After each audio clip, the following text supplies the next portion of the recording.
Temos agora um convidado muito especial. Ele é o palestrante mais requisitado do Brasil atualmente.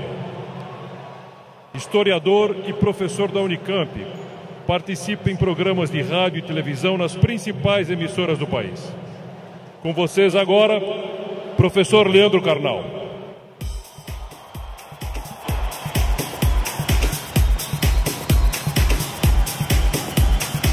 Boa tarde.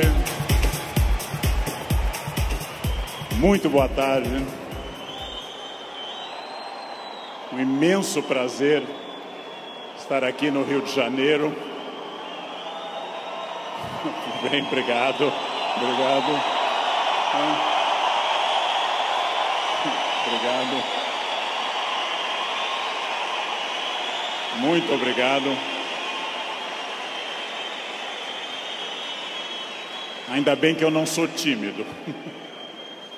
É um imenso prazer estar aqui no Rio de Janeiro, cidade que eu amo tanto.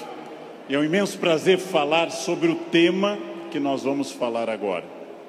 O tema que nós vamos falar agora, se eu for feliz, e vocês receptivos, como parece que são bastante, se eu for feliz e vocês receptivos, corre o risco, temos a chance de que seja um tema que transforme a vida de vocês. Por quê? Porque eu vou falar naturalmente de autores que eu estudo há 30 anos, eu vou falar das coisas que eu me dedico na universidade, eu vou falar de muitas coisas que vocês encontram nos livros. Mas, minhas senhoras, meus senhores, eu também vou falar das coisas que eu aprendi nesses 54 anos de vida, nesses 35 anos de magistério, e que eu tento transmitir através de livros, vídeos, programas e outras participações. Então, em primeiro lugar, vamos pensar numa pergunta que parece uma pergunta estranha, mas é de longe a pergunta mais importante. Por quê? Porque, obviamente, se num domingo à tarde eu tenho diante de mim esse imenso auditório, se num domingo à tarde eu tenho tanta gente que está aqui, é porque vocês estão dando uma resposta a essa pergunta. Vocês querem ser felizes. Vocês estão respondendo a uma questão importante sobre a realização da vida. Quanto mais consciente for essa resposta, quanto mais você tiver consciência do que você quer e do que você é, mais chance você vai conseguir de ser feliz. A pergunta que eu vou fazer, eu sei a resposta, porque eu estava ali atrás ouvindo essa maravilhosa rave aqui. A pergunta eu sei a resposta, porque nós estamos num clima de alegria, de entusiasmo. Entusiasmo é uma palavra linda, vem do grego cheio de Deus, entheos. Cheio de Deus, entusiasmo. Mas eu vou começar fazendo uma pergunta que eu sei a resposta. É típico de professor isso. Se eu pergunto aqui nesse ambiente entusiasmado, com 27 mil pessoas cheias de energia, se vocês são felizes, eu sei a resposta. Pergunta, nesse momento, quem nessa distinta plateia se considera uma pessoa feliz? Acaba de falir o laboratório do Prozac. Não haverá mais depressão no planeta Terra. Bem, é óbvio que a felicidade de vocês é notável. Se eu fosse cego e surdo, eu sentiria a vibração do auditório. Porém, agora começa a função chata do filósofo.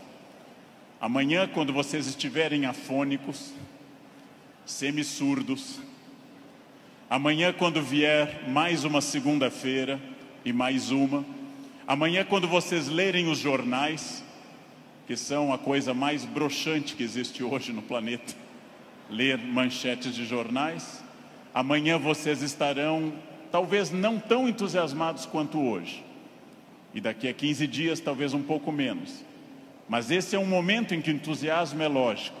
Então a minha pergunta é para médio e longo prazo, porque eu estou falando de um dos momentos mais difíceis da história do Brasil, eu estou falando de um momento complicado. Ok. É para eu falar mais próximo do microfone, eu já acho que eu estou berrando, mas... Num momento da história do Brasil onde existe uma dificuldade imensa. Eu não vou citar o nome dessas pessoas, porque dizem que o simples nome atrai energia negativa para o ambiente. Vamos chamá-los de Voldemort 1, Voldemort 2. Bem, muito difícil que eu consiga pensar, porque da mesma forma que nós temos um momento político difícil, nós temos um isolamento enorme neste país, e as pessoas quase todas estão fechadas sobre seus aparelhos, estão fechadas sobre aquilo que estão lendo e vendo, estão mais olhando suas telas do que outras pessoas. Há um individualismo enorme, crescente, há um individualismo que nos domina nesse momento, sem sombra de dúvida. E eu vou traduzir esse individualismo nessa piada. Um homem tenta advertir uma senhora que se encontra em rumo de colisão e grita o núcleo duro da mensagem, vaca, porque ele não tem tempo para elaborar uma frase, ele não tem tempo para dizer, cuidado, ó senhora, haverá um choque. Então ele grita apenas vaca, e ela que não olha para o rosto dele, e ela que não vê que o rosto dele é de preocupação e não de insulto, ela se vira e insinua que o casamento dele é uma sociedade aberta e não fechada. Bem,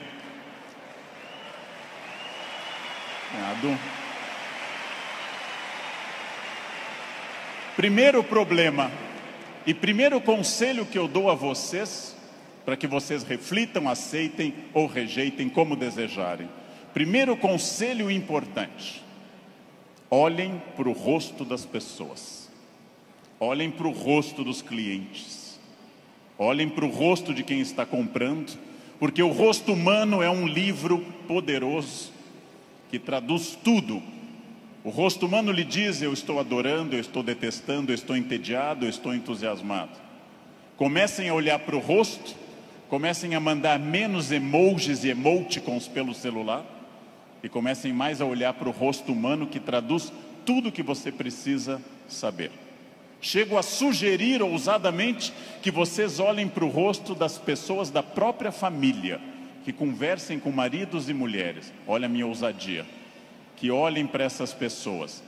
Que vocês passem a avaliar valores, emoções, sentimentos. Que vocês passem a pensar claramente em cada indivíduo único.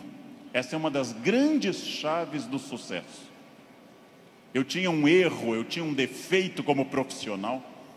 Há alguns anos eu entrava num grande evento como esse pensando o seguinte: acabei de chegar de Foz do Iguaçu, dei palestra lá, amanhã eu tenho que estar cedo em São Paulo, depois eu vou para a Bahia, depois eu tenho que voltar correndo da Bahia, porque eu tenho aula na terça-feira de manhã cedo em Campinas, e eu vivia no compromisso seguinte, eu vivia no momento seguinte.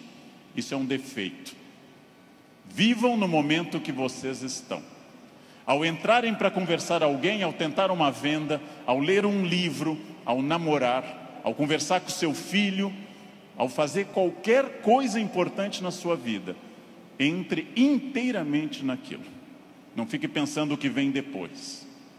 Faça daquela experiência única, e que a pessoa que está com você não entenda e não sinta, em hipótese alguma, que ela é um obstáculo ao seu horário, que ela é um obstáculo à sua realização.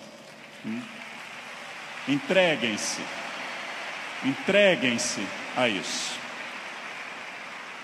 Quais são os meus valores? De novo, parece uma pergunta estranha, mas é uma das perguntas mais importantes que nós temos. Qual é o seu valor?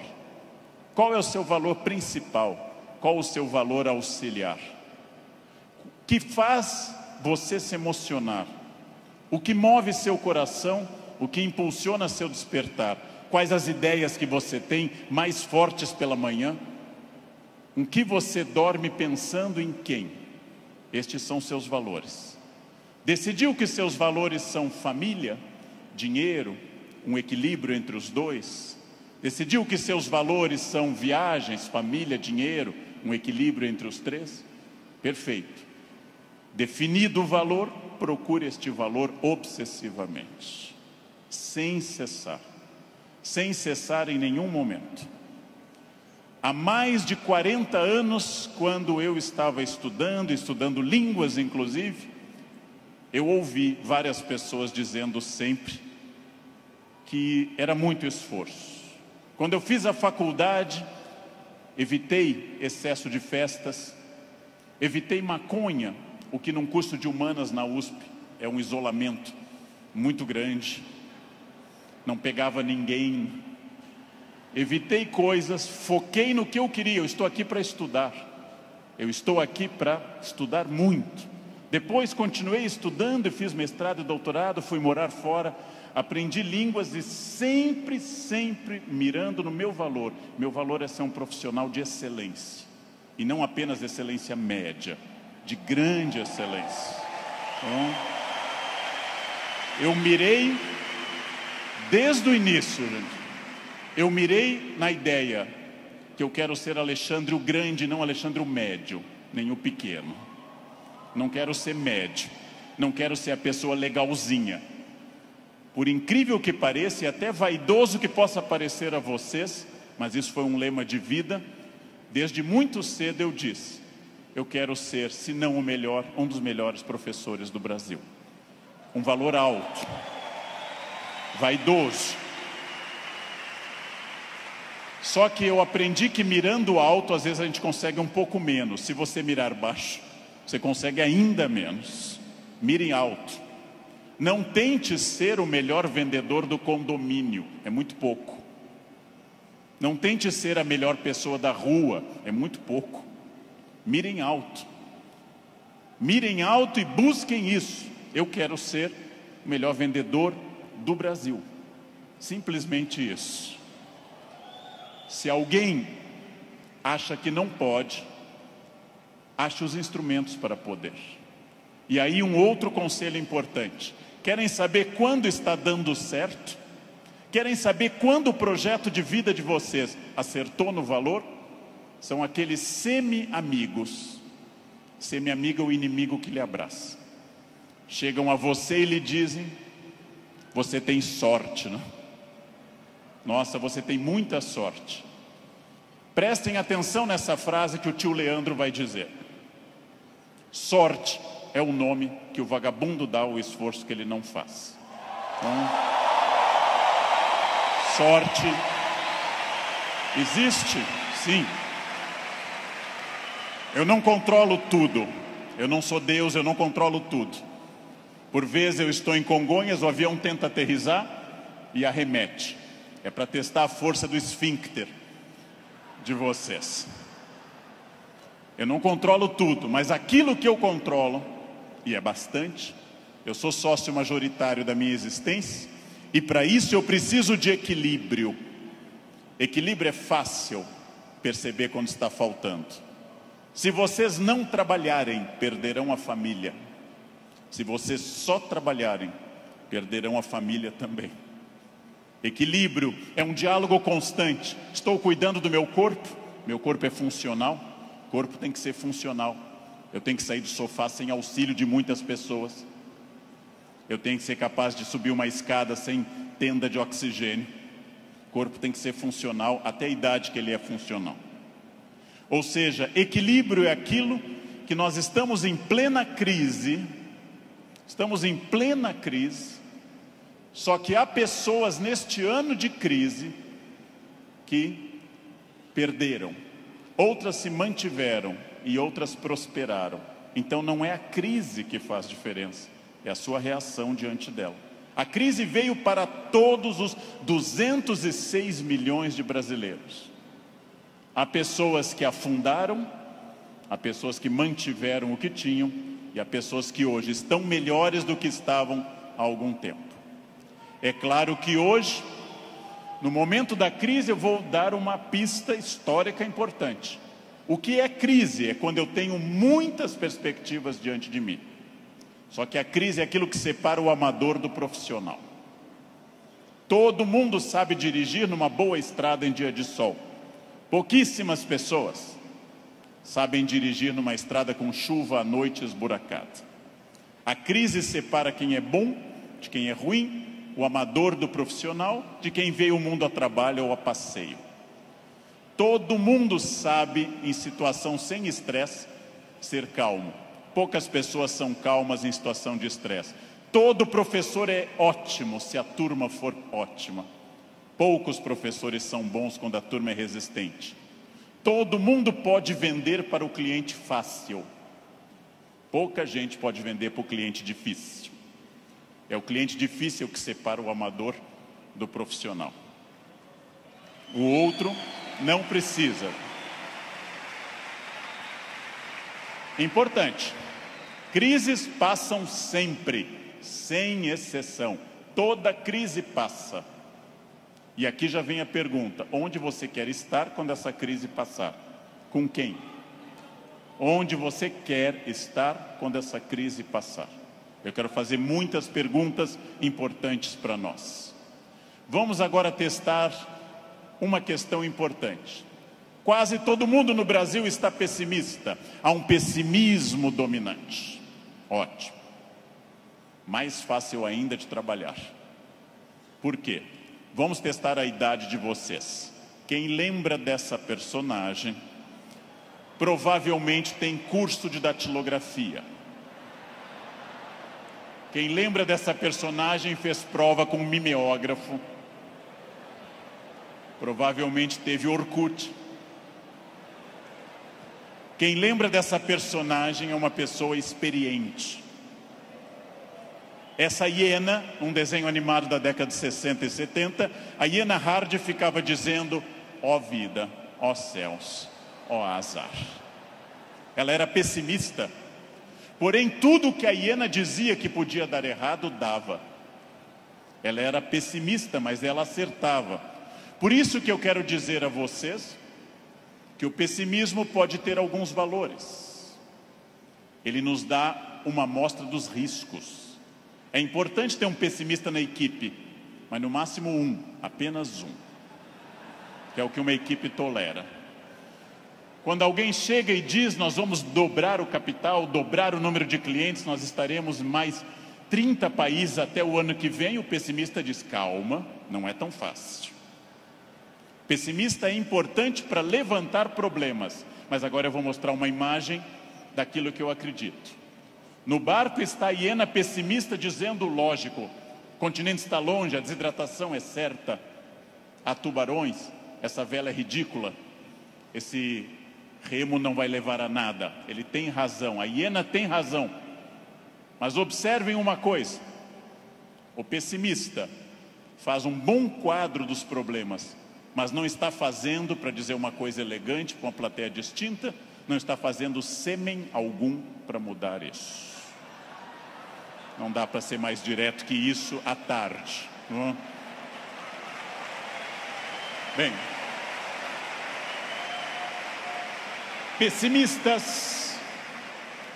pessimistas são bons para levantar os riscos. Pessimistas são péssimos para resolver os problemas. Para eu resolver um problema, para eu resolver qualquer coisa, eu preciso de um otimismo obsessivo. Se eu não for otimista, gente, eu jamais teria casado. As estatísticas me contrariam. Casamento é submarino, pode flutuar, mas foi feito para afundar. Foi feito para afundar. Se eu não fosse tomado de um otimismo obsessivo e doentio, eu não teria filhos, porque é um investimento de retorno muito ruim. Filhos nunca amortizam o que você investe neles. Com filhos você nunca chega ao topo. Pelo contrário, você vai investir centenas de milhares de reais e vai ouvir a frase: eu te odeio. Filho não vale a pena. Casar não vale a pena. Porém, se nossos pais não tivessem tido esse otimismo obsessivo, nenhum de nós estaria aqui hoje. Então, mais uma vez, um conselho forte. Ouçam os pessimistas. Para pessimista não vale a mãe é sempre otimista com vocês. Ouçam um cunhado é bom para isso. Ouçam o cunhado. Ouçam os pessimistas. Vejam o que eles têm a dizer, agradeçam. Enquanto eles falam, tenham aquela reação bovina. Ouçam. Depois agradeçam e comecem a trabalhar com otimismo total. É só assim que se cresce. É só assim que se consegue alguma coisa. Eu não sei quem governará o Brasil no ano que vem. Pela tradição republicana, o pior possível, mas ainda não escolhemos. Eu não sei, aliás, nem quem governará o Brasil no fim deste ano. Eu tenho total incerteza, mas quero garantir a vocês que, apesar da imprevisibilidade, há uma chave na mão de vocês chamada preparo.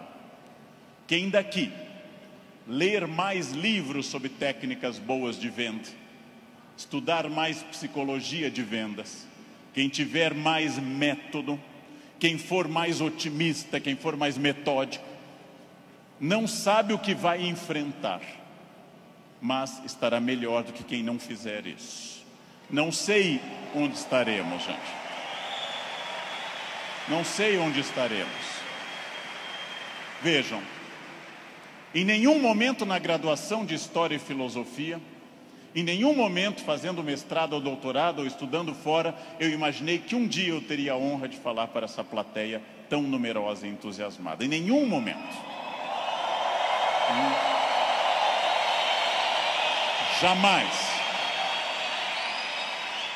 E não obstante, ter estudado me trouxe até aqui. Ou seja, essa é a chave. Pergunta óbvia, onde você quer estar o ano que vem? Eu não sei o ano que vem, eu não sei 2018, eu não sei 2027, daqui a 10 anos. O futuro é sempre nebuloso. Gente que há 2, 3 ou 4 anos governava este país e tinha uma renda maior que todo esse auditório junto. Hoje está tendo uma hora de sol em Curitiba. Então, o futuro é sempre oscilante. Porém, vamos transformar essas palavras. Substituamos passado por experiência, o que os trouxe até aqui. O presente, ação, esse encontro aqui na Barra. O futuro é estratégia, o que vai ser gestado nesse dia para o que vem pela frente. Se vocês pensarem em futuro como estratégia, entenderão que sim, o futuro é absolutamente imprevisível. Mas quanto mais estratégia eu tiver, mais eu vou controlá-lo. A chuva vai vir para todos. Quem souber nadar melhor vai sobreviver. Esse é um dado óbvio. Bem, mas eu erro bastante. Eu, Leandro, sou hoje melhor professor, porque já errei bastante. Eu, Leandro, erro. Errar é humano. Lembrem que no nosso mito fundacional judaico-cristão, a primeira empresa do mundo chamou-se Éden, e o proprietário selecionou 2 funcionários, dali mesmo, não fez seleção externa, criou ali dentro do Éden mesmo. Deu apenas uma regra, fez uma semana de compliance e deu apenas uma regra. Só não pode comer uma fruta, o resto tudo pode. Foram lá e comeram. Foram demitidos por justa causa. Foram para o mundo, tiveram 2 filhos. Um matou o outro, Caim matou Abel. Primeira família do mundo, a mais próxima de Deus. 2 infratores, um assassino e um cadáver. Essa é a primeira família do mundo. Uma família que tinha tudo para dar certo, gente. Não tinha sogra, não tinha nora e não tinha genro. Uma família perfeita. E deu errado.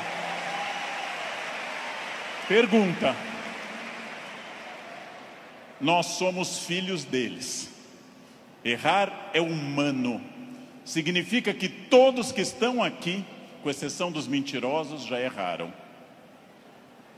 Só os mentirosos nunca erraram, porque são mentirosos e dizem que nunca erraram.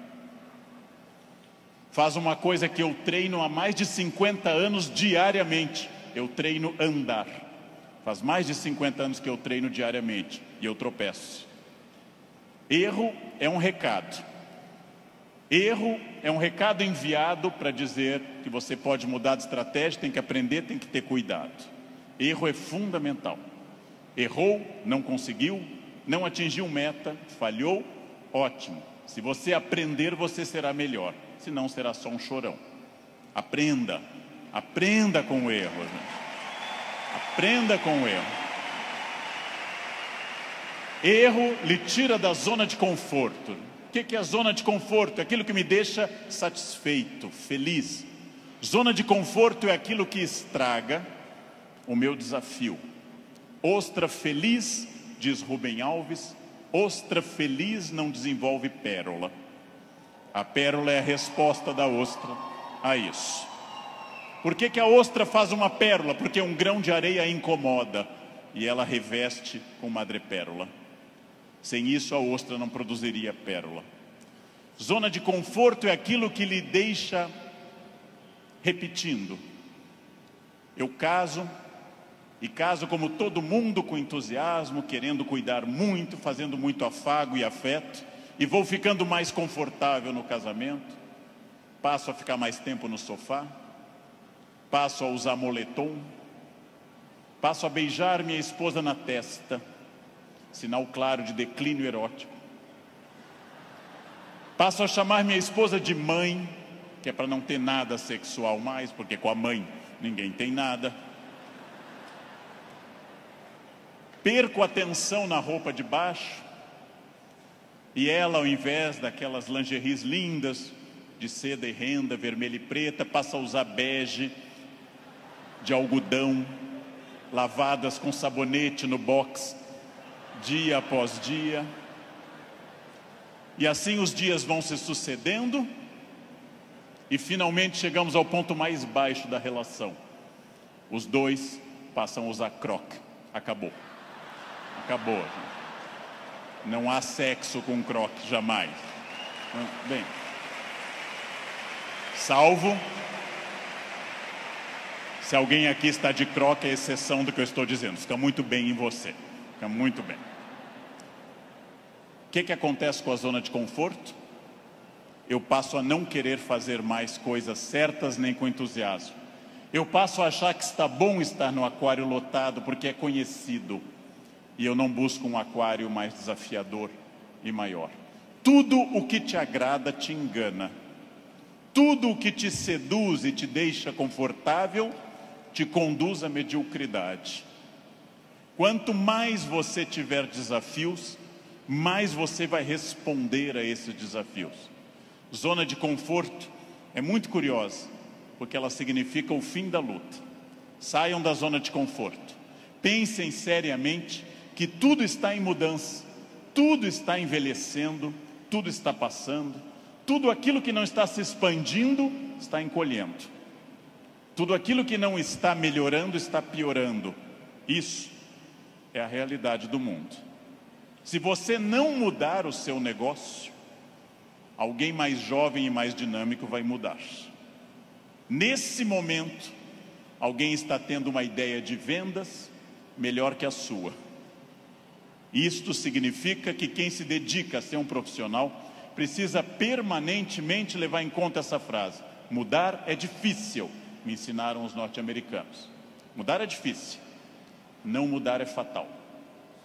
Mudar é difícil, não mudar é fatal. Isso é fundamental, gente. Tem duas opções: enfrentar a mudança, enfrentar o desafio e pensar: esse ano eu consegui isso, que bom, e agora? Ah, mas eu já falo inglês. Ótimo. Qual o passo seguinte? Eu já consegui a minha casa, perfeito. Era esse o seu objetivo material? Qual é o passo seguinte nos outros objetivos? Não mudar é fatal. Protagonismo é quando eu entendo que a minha vida não mudou por causa dos astros. Não mudou porque Mercúrio estava retrógrado. Não mudou porque Saturno está sob meu signo. Mudou porque eu agi. Mudou porque eu fiz alguma coisa. Protagonismo é isso. Não é fácil tomar essa decisão. Não é fácil olhar além do horizonte e perder essa ação reativa de quem simplesmente acha está faltando isso, está faltando aquilo. Não é fácil. Não é fácil essa transformação. A visão além do horizonte pressupõe racionalidade, pressupõe previsão. E eu venho de um país que eu amo tanto, este Brasil, apaixonadamente, um país que não gosta de ser estratégico.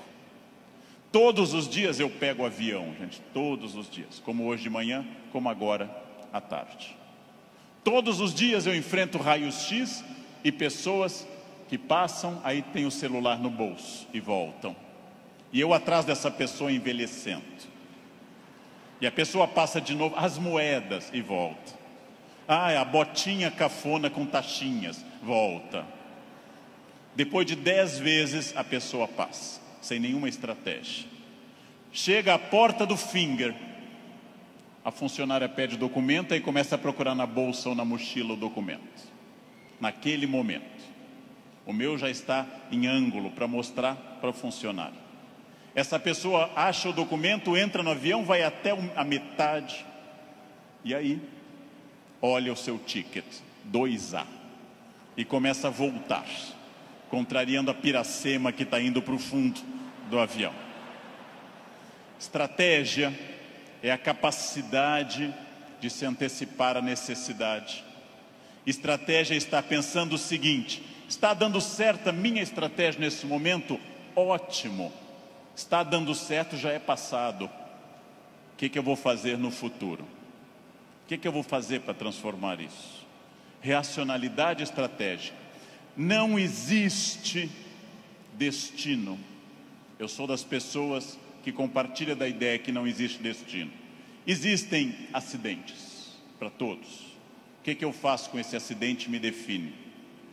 Leandro, você fala bem porque você é de aquário. Eu sou de aquário. Aquário é ar. Pessoas de ar falam bastante. Gêmeos também. Você é muito ciumenta, mulher, porque você é de escorpião. Escorpião é tomado pelos ciúmes. Mas que marido exemplar? É câncer. Câncer é água. Chora até a inauguração do supermercado.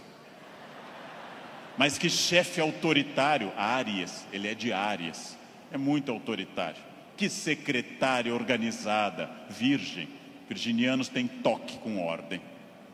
Muito bem. Isso é pensamento mágico. Sabe o que é pensamento mágico? Acreditar que a minha vida é determinada por uma constelação na hora do nascimento. Sabem o que é vaidade, que também atrapalha? É ficar pensando agora, por que ele não falou do meu signo até agora? Isso é vaidade. Será que ele vai falar do meu signo? Isso é vaidade. Bem, superem isso. Superem essa ideia de sorte, azar, destino. Introduzam a ideia de decisão, estratégia e trabalho. Sartre diz, o filósofo que morreu em 1980, Sartre diz: não importa o que a vida fez de você. Pausa. Importa o que você fez com o que a vida fez de você. Não importa o que a vida fez de você. Importa o que você fez com isso. Você conseguiu aprender inglês porque sua família era rica e te levava para esquiar em Aspen, no Colorado? Ótimo. Tem outra maneira de aprender, na biblioteca pública com CDs de graça. Aspen é bom, Aspen é legal, mas não está impedido o acesso para outras pessoas. Não importa isso. A vida te deu 3 chances de sucesso material. Nascimento é a primeira. Quem nasceu de família boa, mas desprovida de recursos, já queimou 1/3 das chances. Família amorosa, mas sem CNPJ forte. Segunda chance, casamento. Quem casou por amor já queimou 2/3 das chances. Casar por amor elimina mais 1/3 das suas chances. Sobrou só um, gente. Só um caminho. Trabalhar. Trabalhar bastante. Ou casar de novo. Ou nascer de novo. Eu já me convenci que é trabalho, que queimei os 2/3 iniciais também. Tenho família amorosa e muito trabalho pela frente. O que significa isso, gente? Vamos pensar. Eu não sou controlado. Eu não sou controlado pelo destino. É óbvio que eu não sou tudo e nem posso tudo e nem sei tudo, mas eu não sou controlado pelo destino. O primeiro exercício que eu quero que nós façamos daqui para frente é o seguinte: dentro do padrão do humano, eu não posso desejar imortalidade, está fora do padrão do humano. Tirando a rainha Elizabeth, ninguém é imortal no planeta Terra. A Beth é imortal, é uma Highlander. Eu não posso dizer, eu me cuido, você vai morrer igual. Vai ser um cadáver bem cuidado. Eu hidrato a pele, vai ser um cadáver hidratado, bonito. Eu malho todos os dias, um cadáver definido, bonito também. Muito bem. A não ser que vocês queiram evitar Alzheimer, aí o meu conselho é: comam bacon, pururuca, banha. Isso evita Alzheimer. Vocês não chegarão à idade de desenvolver Alzheimer. Vão morrer antes. Bem. Não controlo tudo. Não controlo tudo. Não sou dono do universo. Não posso impedir a morte que virá. Mas entre o nascimento e a morte eu controlo muita coisa. Toda crença em destino, vocação, talento, é uma crença que tende a disfarçar o que de fato faz a diferença. E o que de fato faz a diferença é o esforço. Eu tenho uma sorte imensa quando as pessoas me dizem: Leandro, você tem sorte. Eu tenho uma sorte imensa. E essa sorte se repete diariamente, porque eu acordo às 4 da manhã. Essa é uma sorte diária. Basta eu começar a dormir o dia todo que a sorte se vai. Ninguém me controla, e eu acredito, como os filósofos gregos, que a vida pode ser mais racionalizada. Eu acredito que eu tenha condições de interferir na minha vida. Eu acredito que quando eu faço a pergunta o que estamos fazendo de nós mesmos, eu posso dar uma resposta objetiva e prática. O que eu estou fazendo de mim? É um momento para pensar. O que eu estou fazendo de mim? Essa é a vida que eu estou querendo levar? Com as pessoas que eu quero? A vida é muito curta, gente, é muito rápida, é muito passageira. E ouçam alguém de mais de 50. Depois dos 40 parece ficar mais rápido ainda.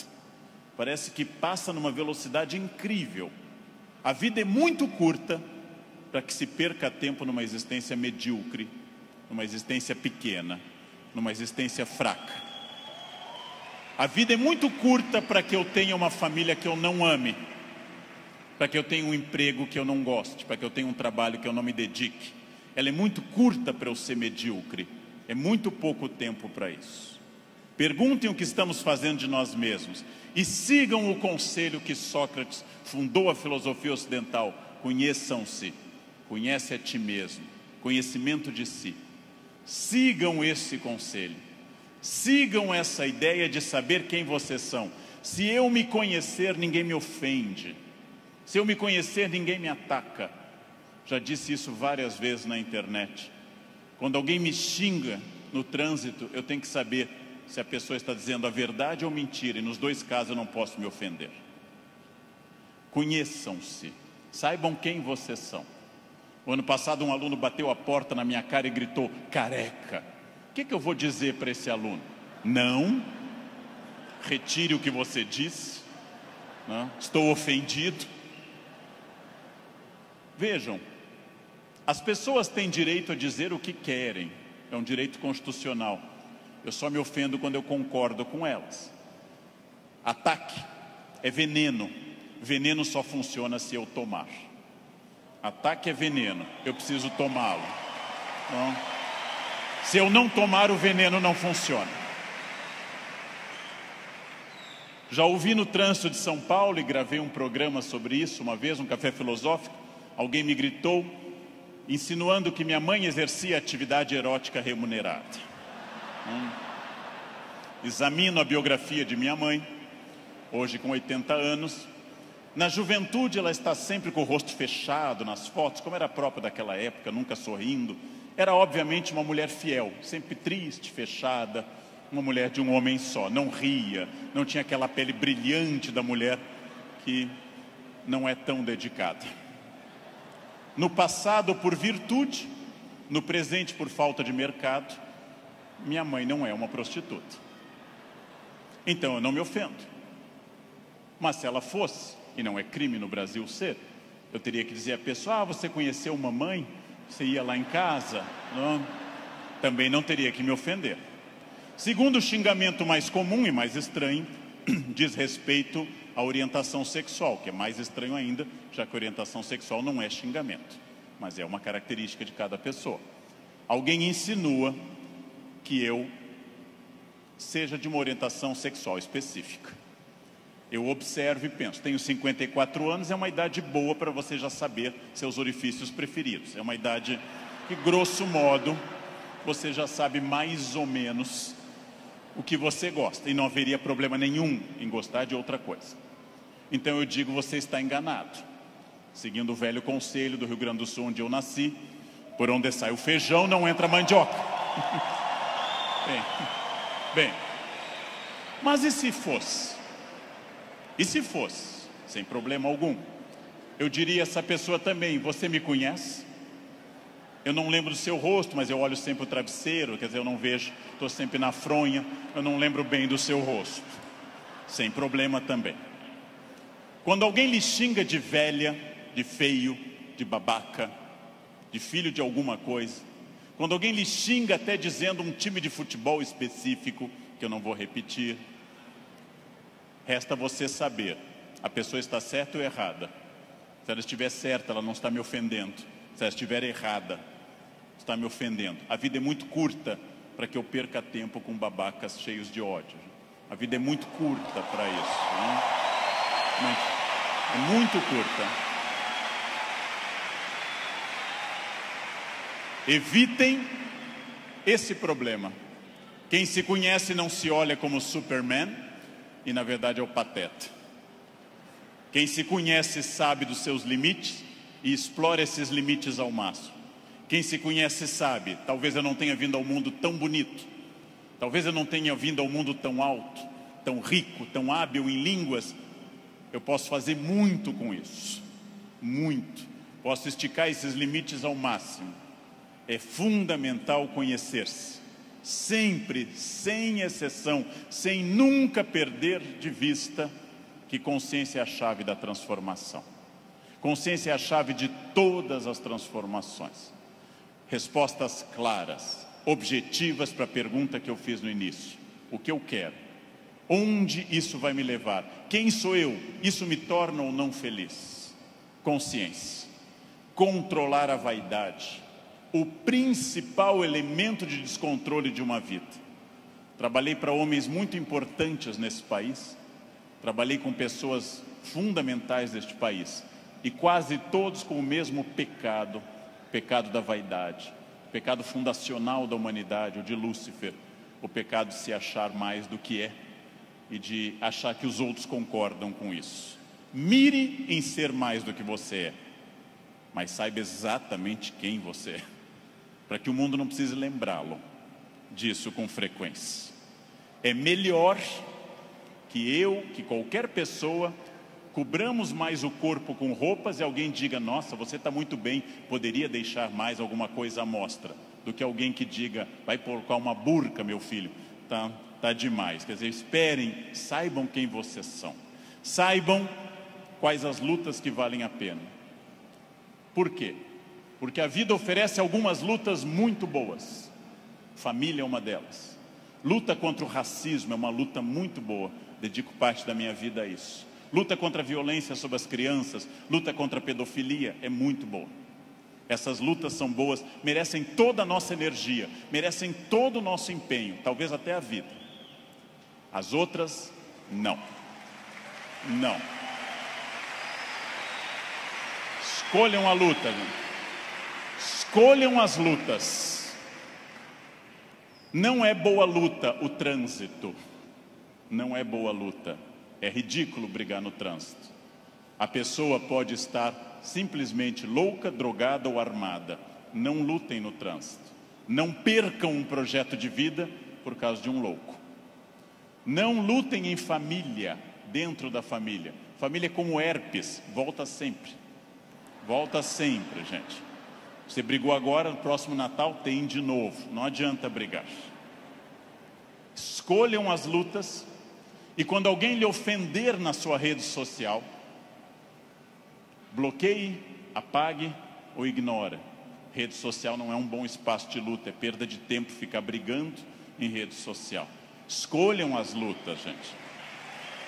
E aqui um detalhe, uma campanha. Falando no Brasil inteiro, eu estou lançando uma campanha, gente. Pelo amor de Deus, parem de dar bom dia em grupo de WhatsApp. É a minha campanha. É minha campanha. Se alguém der bom dia, apaguem simplesmente e pronto. Pronto, falei. Escolham as lutas. O mundo inteiro hoje está centrado em duas coisas: parecer, através de redes sociais, e ter. Ter é bom, se representar que eu vou melhorar com isso. Ter para ser, ter para parecer é ruim. É bom eu ter conforto, é bom eu ter algumas coisas materiais, desde que eu saiba que elas servem à minha felicidade, e não eu sirvo as coisas. Ter e parecer não se confunde com ser. É uma palavra difícil, eu sei. É uma palavra complicada, essa tal de felicidade. Epicuro, filósofo, que eu adoro, dá uma norma muito clara. Viver não é um fardo. Não viver não é um mal. Logo, diz Epicuro que nós devemos honestamente morrer e honestamente viver. Como eu posso ter medo do que é inevitável? Viver é um desafio constante, diário, não é um fardo. Não posso acordar como um condenado, não é um fardo, é bom. E também honestamente aceitar essas coisas. Muito importante, contido nessa imagem de uma escultora norte-americana, Bobby Carlyle, que eu adoro. Essa estátua chama Self-Made Man. Mostra com o talento da escultora, em bronze, uma figura de um homem esculpindo-se. É uma metáfora excelente para todos nós. Eu estou parcialmente pronto, mas eu não sou perfeito. Perfeito quer dizer em latim, feito até o fim. Perfectum, feito até o fim. Eu não sou perfeito. Eu sou perfectível, eu estou em processo de transformação, eu sou uma pessoa crescendo a cada instante. Eu tenho partes completamente prontas, outras que precisam de melhoras e outras que precisam ser criadas. Eu não estarei pronto até o fim. O jogo termina apenas no fim, construir-se. Qual é a parte que me falta? Qual é a parte que eu preciso melhorar? Qual é a parte que eu tenho que transformar? Talvez eu seja muito bom quanto a horários, quanto a sair da cama, mas eu sou bom quanto a resiliência, ou seja, enfrentar as pequenas crises cotidianas. Eu sou bom com resiliência e com horários, mas sou muito irritadiço.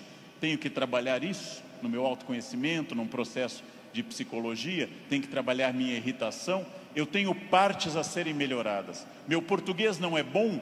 Leia, aprende, estude. Eu tenho partes a serem melhoradas. É isso que nós chamamos de construir-se, fazer-se, tornar-se melhor.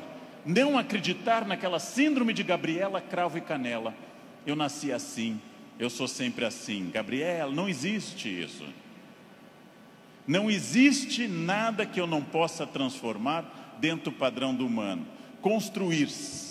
Fazer algo novo, fazer uma ideia nova, interferir no meu corpo, na minha renda, na minha família. Freud morreu em Londres fazendo essa pergunta nos seus 2 últimos anos de vida, 1938 e 39.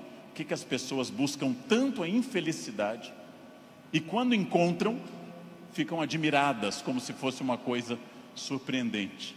Por que as pessoas mantêm uma família difícil, em ambiente difícil? Por que fazem programas ruins, estressantes? Porque ano após ano repetem o mesmo erro.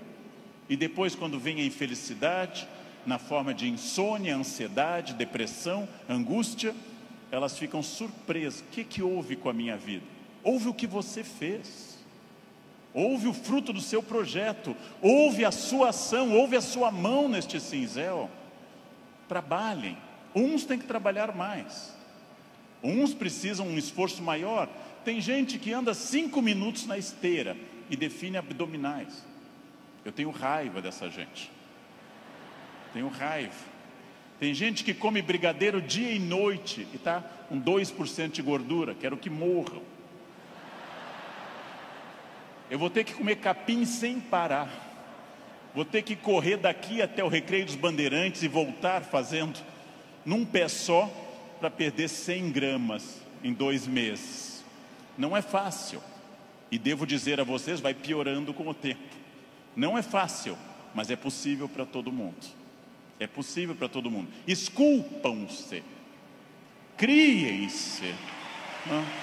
Façam algo assim. Sejam alguém diferente. Façam algo que transforme a sua vida. Parem de ficar na estrada lamentando o que teria sido. Tirem o futuro do pretérito da cabeça de vocês. O que teria sido não tem importância. Só tem importância o que é e o que será. O presente e o futuro. Só. Ah, se eu tivesse feito isso. É irrelevante o futuro do pretérito no projeto de vida. Condicional em inglês. Não existe isso. Não pensem em nada que não seja fruto dessa ação. É isso que eu tenho perseguido sistematicamente nos últimos anos. Aquilo que eu quero, as metas que eu desejo, o mundo que eu quero ver, seguindo o conselho do grande Mahatma Gandhi, líder da Índia, seja você o mundo que você deseja ver, ou seja, anuncie em você o mundo que você deseja ver. Como eu quero um mundo mais ecológico, eu vou reciclar lixo em casa. Como eu quero um mundo mais humano e mais educado, eu serei mais humano. Como eu quero um trânsito mais cidadão, eu serei um melhor motorista. Como eu quero combater a violência entre as pessoas, eu serei menos violento. Eu sou a transformação que eu quero ver no mundo. Parem de se espelhar no mundo, construam essas coisas, digam a si mesmos onde querem estar, com quem, com qual corpo, com qual renda, em qual casa, e persigam esse objetivo. Persigam esse objetivo. Pronto, simples.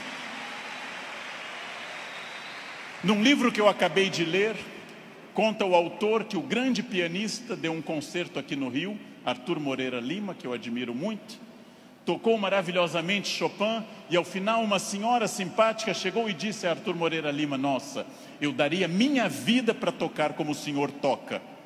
Ele respondeu: eu dei a minha. Essa é a chave. Eu dei a minha. Eu dei a minha vida significa eu fiz todo o esforço para isso. De novo a pergunta com a qual eu iniciei essa fala. Você é feliz? Esse grupo respondeu com entusiasmo que era feliz. Perfeito. A gente sabe que talvez, uma ou outra pessoa aqui, 2 ou 3, talvez não sejam tão felizes, mas levantaram a mão porque ficava chato. Talvez. Mas a próxima pergunta é muito importante também. Se há algo que me incomoda, em qualquer campo, se há algo que me perturba, se há algo que me tira o sono, se há algo que eu poderia melhorar, se eu quero um outro modelo, o que pode ser feito a partir de hoje para mudar esses pontos complicados? Em janeiro eu me reuni com os meus alunos E um deles me disse: depois do carnaval eu vou estudar francês. E eu disse: você vai desfilar? Você é destaque em alguma escola? Você vai trabalhar na escola do samba, na cidade do samba? Não, então começa essa noite, e não depois do carnaval. Essa noite. Não depois do carnaval. Segunda-feira eu vou perder peso. Não. Hoje. Vão a pé para casa. Começa hoje. Eu preciso ir até São Paulo a pé essa semana. Vocês não podem pensar nisso para depois. Eu tenho um assistente que, vendo tudo que eu faço para o Natal em família, eu gosto muito da festa de Natal, sou um fascinado pelo Natal, adoro festa de Natal. Ele disse: nossa, como eu gostaria que o Natal fosse assim lá em casa. E eu perguntei: e o que você acha que acontece para ser assim na minha casa? Anjos descem dia 24 e trazem a ceia e as atrações prontas, ou você me vê desde outubro no telefone indo atrás disso? O Natal será o que você quiser que ele seja. Será o que você quiser que ele seja. Se o seu Natal é depressivo, se o seu Natal é aquele que toca Jingle Bells e você chora, se o seu Natal é depressivo, é uma escolha sua, respeitável. Você gosta de Natal assim. Se o seu Natal é alegre, é uma escolha sua. Isto vale para tudo que vocês decidirem. O que pode ser feito para mudar os pontos complicados? Onde eu posso transformar quem eu quero ser daqui para frente? Eu digo isso sabendo que é fácil dizer e é complicado fazer. E o que eu ganho se eu for estratégico, consciente? O que eu ganho se eu tiver autoconhecimento? Estou recapitulando o que eu falei. E o que eu ganho se eu fizer as perguntas certas e me esforçar para atingir esse objetivo? A resposta disso é óbvia, é a vida plena. O que é uma vida plena? É a vida que eu controlo de acordo com a minha felicidade. Pessoas não plenas são aquelas que dizem que são levadas. Não dei sorte. Tentei, mas foi assim. Minha família não é uma família de sucesso. Eu tentei, mas não era o que eu queria. Não, você não tentou suficientemente. Acontece que, para conduzir a uma conclusão, tem uma coisa terrível. O fracasso é uma das coisas mais confortáveis que a espécie humana inventou. O fracasso é agradável, me tira toda a responsabilidade. Não dei certo, fui à falência, adquiri um vício, eu bebo até cair. O fracasso é super confortável, porque ele me faz parar de lutar. No momento que eu paro de lutar, eu me sinto tranquilo. O fracasso é um quarto confortável, o sucesso é um quarto desafiador. O fracasso é uma coisa que agrada a maioria das pessoas, por incrível que pareça. Por isso tanta gente gosta do fracasso. Por isso tanta gente fica no fracasso. Por isso que tanta gente leva um casamento ruim 30 anos. Fica num emprego ruim 30 anos. Não faz uma coisa certa uma década inteira e pensando, não deu. Porque isso é confortável. É confortável. E aí volto à pergunta que eu fiz aos senhores desde o início. Volto a essa pergunta fundamental. De fato, o que eu quero? Quem eu sou? Onde eu quero chegar? Com quem eu quero chegar? Quais são meus objetivos? Se eu tiver consciência profunda, eu transformo por completo. Então, a primeira pergunta vocês já deram a resposta. E deram a resposta antes de ouvir o que eu tinha para falar. Todos aqui são felizes. Ótimo. Perfeito. A segunda pergunta é mais complicada. É a pergunta para deixar para vocês pensando nessa linda tarde de domingo. Quem daqui quer, nos próximos 10, 20 ou 30 anos, quem daqui quer continuar sendo feliz, com êxito e feliz? Bem, melhor ainda, eu também. Melhor ainda, agora vai começar o primeiro dia do resto da vida de vocês. Agora começa a parte mais importante. Esqueçam o que passou. Esqueçam o passado. Esqueçam tudo que veio até aqui. Reinvente-se. Reconstrua. Faça dessa vida um espaço completamente diferente. Fácil. Sua vida vai continuar sendo muito feliz. Não se acostume ao fracasso. Acostume-se à felicidade. Desafiem-se. Sejam melhores. A vida só vale a pena se ela for intensamente vivida, intensamente aproveitada dentro desses objetivos. Por que que eu sei isso? Porque é o que eu faço aqui hoje, inclusive. Então, muito obrigado pela atenção de vocês. Muito obrigado. Obrigado. Muito obrigado.